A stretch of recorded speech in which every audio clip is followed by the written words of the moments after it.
요한복음 1장 16절 말씀을 같이 보시겠습니다. 우리가 다 그의 충만한 데서 받으니 은혜 위에 은혜로라. 아멘. 오늘 본문에서 은혜 위에 은혜로라 이렇게 말씀하지 않으셨습니까? 우리가 하나님의 은혜를 오늘도 충만하게 받는 한날의 삶이 되기를 원합니다. 왜냐하면 은혜 위에 예비해 놓으신 은혜가 또 있기 때문에 그래요. 그럼 왜 성도가 하나님의 은혜를 힘입어서 살아야 되겠습니까? 첫 번째로 은혜를 받아야지만 의롭다 하심을 우리가 받을 수 있기 때문에 그렇습니다. 로마서 3장 24절 말씀을 같이 한번 보시겠습니다. 하나님의 은혜로 값없이 의롭다 하심을 얻은 자 되었느니라. 아멘. 하나님의 은혜가 아니면 인간의 죄사함이라든지 의롭다 하심은 우리가 꿈도 꿀 수 없는 이야기입니다. 그런데 하나님의 은혜가 우리 가운데 베풀어졌기 때문에 우리가 의롭다 하심을 받고 하나님의 자녀로 오늘 우리가 사는 줄 믿습니다.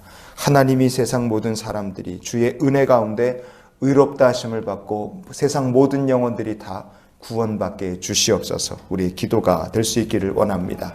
왜 성도가 하나님의 은혜를 힘입어서 우리가 또 살아야 되느냐? 두 번째는 은혜를 받아야지만 용서받을 수 있고 구원을 얻을 수 있기 때문에 그렇습니다. 하나님의 은혜가 아니다. 그러면 이스라엘 백성들은 시내산에서 금송아지 만들어 우상같이 섬기던 그때 이미 다 버림을 받을 수밖에 없었어요. 그러나 성경은 우리에게 이것을 말씀합니다. 느헤미야 9장 17절의 하반절을 좀 보시겠습니다.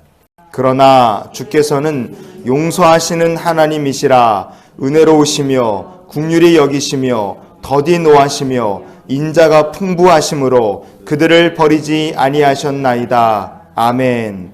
하나님의 인도하심을 거부하고 지도자 한 사람 세워서 애굽으로 돌아가자 했던 사람들, 그것만으로도 이미 하나님의 진노를 받을 만했지만 하나님 참으셨죠. 왜 이스라엘 백성들을 용서하셨느냐? 하나님이 은혜로우심으로 말미암아 용서하신 것이고요. 은혜로우시기 때문에 긍휼 베푸신 것이고 은혜로우셨기 때문에 노하기를 더디하신 겁니다. 사람 세워서 리더 만들고 우리 하나님 대신에 이 사람 인도를 받아 애굽으로 돌아가자 그랬던 사람, 그리고 그 18절 말씀해 보시면 금송아지까지 만들었던 이스라엘 백성들입니다. 여러분, 이렇게 하나님을 거역했던 이스라엘 백성들, 출애굽 시대 이스라엘 백성들도, 그리고 하나님 알지 못했던 사도 바울 시대의 이방인들도, 유대인들도, 그리고 21세기 지금 현대를 살아가는 우리들도 지금 하나님의 은혜가 필요한 것은 똑같은 매한가지입니다. 왜냐? 하나님의 은혜를 받아야지만 우리가 죄사함을 받고 구원을 얻을 수 있기 때문에 그래요. 그래서 성경이 우리에게 이렇게 말씀하는 것 우리가 잊지 않았으면 좋겠습니다. 사도행전 15장의 11절 말씀을 같이 봅니다. 그러나 우리는 그들이 우리와 동일하게 주 예수의 은혜로 구원받는 줄을 믿노라 하니라. 아멘. 성도 여러분, 공로나 노력이나 헌금 많이 하여 우리가 구원 얻는 게 아닙니다. 온 세상 모든 사람에게 지금도, 그리고 우리에게 지금도 동일하게 필요한 것은 우리를 구원하시는 예수 그리스도의 은혜인 줄 믿습니다. 우리가 받은 이 구원의 은혜를 대한민국 모든 백성이 알게 하시고 온 세상이 알게 해 주시옵소서. 북한 땅에도 하나님의 은혜를 알게 해주시고 복음이 증거되게 해 주시옵소서. 우리가 그렇게 쉬지 않고 하나님의 은혜 역사가 이 땅 가운데 함께 하시기를 기도할 수 있기를 원합니다. 마지막으로 왜 성도가 하나님의 은혜로 살아야 되느냐? 세 번째는 은혜를 받아야지만 위로를 받을 수 있고 참된 소망을 얻을 수 있기 때문에 그렇습니다. 2023년 6월 5일자 중앙일보에 실린 칼럼 기사인데요. 이런 제목이었어요. 지난 3년 코로나 사망자보다 자살자가 더 많았다. 이게 중앙일보에 실린 기사 내용이었습니다. 제목. 2020년 1월 20일 날 우리나라에 1호 코로나 환자가 딱 생겼어요.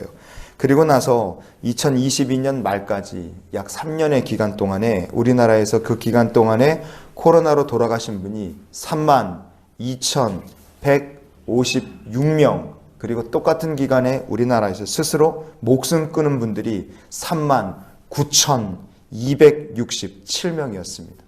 코로나로 돌아가신 분보다 스스로 목숨 끊은 사람이 7,111명이 더 많았어요. 우리나라에 이렇게 참 안타까운 일이 일어납니다. 나라에서 아무것도 안 했겠어요? 뭐 많이 하죠. 인천대교, 인천공항 가는 길에 보면 인천대교 길다란 다리가 있어요. 쭉 가다 보면 다리 중간에 황색 물통을 쫙 이렇게 몇 킬로 이렇게 쭉 세워놓은 곳이 있습니다. 그 물통을 왜 세워놨냐면 사람들이 차 타고 가다가 거기다 차 세우고 뛰어내리니까 차 못 세우게 하려고 그렇게 해놓은 거예요. 그런데 그거를 세워놨다고 사람들이 안 죽느냐?